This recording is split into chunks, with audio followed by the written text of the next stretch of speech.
We know in the language of chemistry, the chemical symbols combine to give the chemical formulae and the chemical formulae combine to give the chemical equations.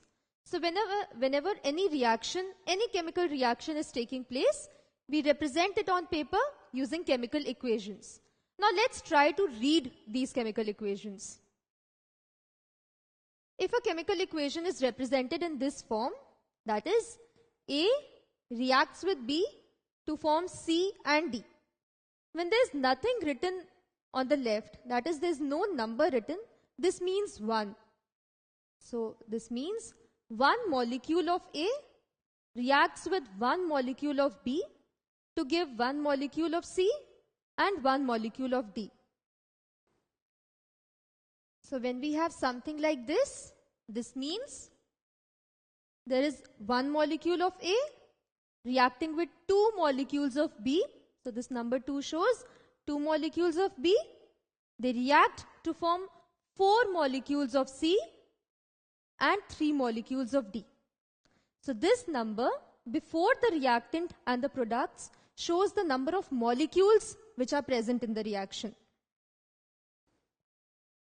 Now when we have something like this, so now we have numbers as subscripts. So this means there is one molecule of A. Since there is no number before the reactants, this means there is one molecule of A and each molecule of A contains 2 atoms. Similarly, there is one molecule of B and each molecule of B contains 3 atoms. Over here, we have one molecule of C, and since there is no subscript, so this means there is one molecule of C which has only one atom, and here we have one molecule of D, and this one molecule contains 5 atoms of D. So when we have something like this, this means there are 2 atoms of A, 3 atoms of B, 1 atom of C, and 5 atoms of D. Let's look at this equation now. So now we have both. Here you see the number 3 is written before A. This means there are 3 molecules of A and each molecule of A contains 2 atoms. So this means there are 3 molecules. Each molecule contains 2 atoms of A. Similarly over here we have 5 molecules of B. So there are 5 molecules and each molecule contains 3 atoms of B. So each molecule contains 3 atoms. Similarly here we have 4.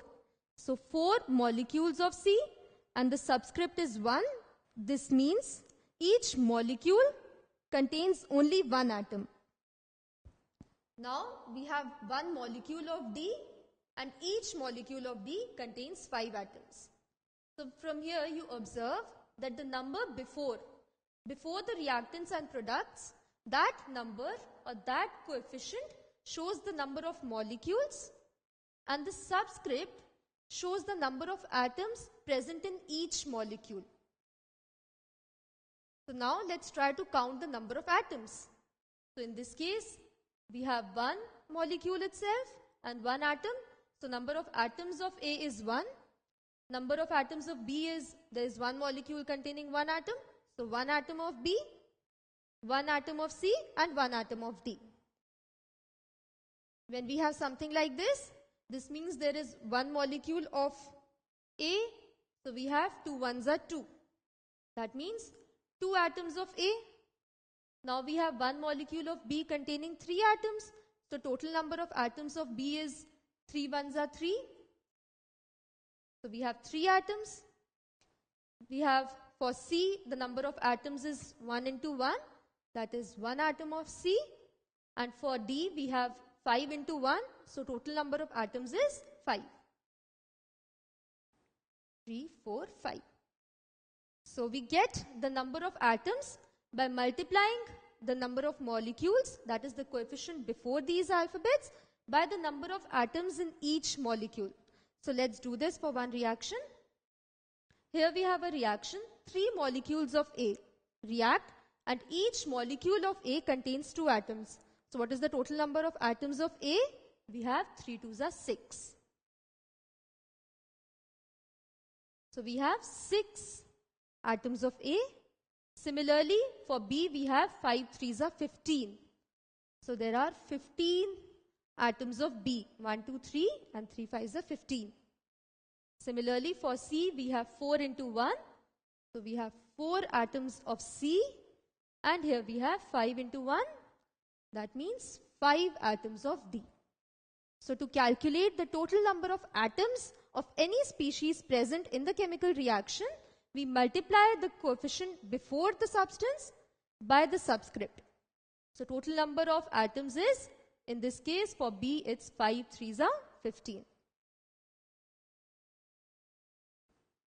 So if we have NaCl, this means there is 1 atom of sodium, 1 atom of chlorine. Similarly for water, we have H2O, 2 atoms of hydrogen, 1 atom of oxygen. Similarly, MgCl2 means 1 atom of magnesium and 2 atoms of chlorine. In a chemical reaction, let's count the number of atoms again. So here ammonia reacts with hydrogen chloride to form ammonium chloride. So we have N, that is nitrogen. So on the reactant side, let's count the number of nitrogen atoms. So in this case, you observe, since nothing is written, this means 1. And since nothing is written as the subscript, so this means 1. So we have 1 into 1, 1 atom of nitrogen on the reactant side. On the product side, since nothing is written, this means 1. And 1 into 1 means 1 atom. Similarly, we have hydrogen. So here we have 3 into 1, 3 atoms. And here we have 1. So 3 plus 1, 4 atoms of hydrogen on the reactant side. And on the product side, we have 4 into 1, 4 atoms of hydrogen. Similarly, for chlorine, here we have nothing is written. So this means 1 into 1, 1 atom of chlorine on the reactant side and 1 atom of chlorine on the product side. Let's see another chemical equation. So now this time we have the coefficients before the reactants and the products. So for the first reactant, or for the first atom, potassium, let's count the number of atoms. So here we have 2 into 1. So we have 2 atoms. In this case, we have 2 into 1, 2 atoms. For chlorine, we have 2 into 1, 2 atoms. And in this case, again, we have 2 atoms. Similarly, for oxygen, in this case, we have both the number before and the subscript. So the total number of oxygen atoms is 3 into 2, 6. And on the product side, we have 3 into 2, 6. So this is how we calculate the number of atoms. Let's do that for a reactant which contains a radical. Now we have calcium hydroxide reacts with nitric acid to form calcium nitrate and water. So let's do for calcium. We have 1. So 1 atom of calcium and it forms 1 atom of calcium. Oxygen, we have 2. So when we have this bracket and there is a 1 inside, so this means the total number of oxygen atoms is 2 1s are 2, and then this 2 is multiplied with this 1. So we get 2 into 1, that is 2 atoms here. And in this case, we have 1. So we have 3 atoms of oxygen here. So total, we have 5 atoms of oxygen on the reactant side. And on the product side, we have multiply these 2 first. So when you multiply these 2, you get 3 2s are 6. And then 6 multiplied with 1, you get 6. And here you have 1. So 1 into 1, 1. So the total number of oxygen atoms on the product side is 7. Similarly, hydrogen. So here inside you have 1. So 2 1s are 2 and then 1. So 2 into 1, 2. And we have 1 into 1, 1. So total number of atoms of hydrogen on the reactant side is 3. Similarly, on the product side, there is no hydrogen here. Over here, we have 2 into 1, 2 atoms. Same is the case for nitrogen. So here we have no nitrogen. Here we have 1 atom.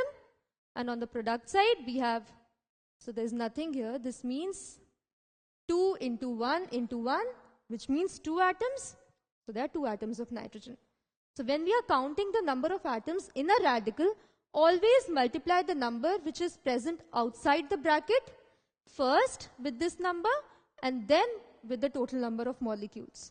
So this is how we calculate the number of atoms for a radical. So count the number of oxygen atoms in that species, that is 4 molecules of magnesium nitrate. So what do you get? We first multiply these two numbers. So we get 3 2s are 6 and then this number is multiplied with 4. So you get 6 4s are 24 atoms of oxygen are present in 4 molecules of magnesium nitrate. So this is how we read a chemical equation.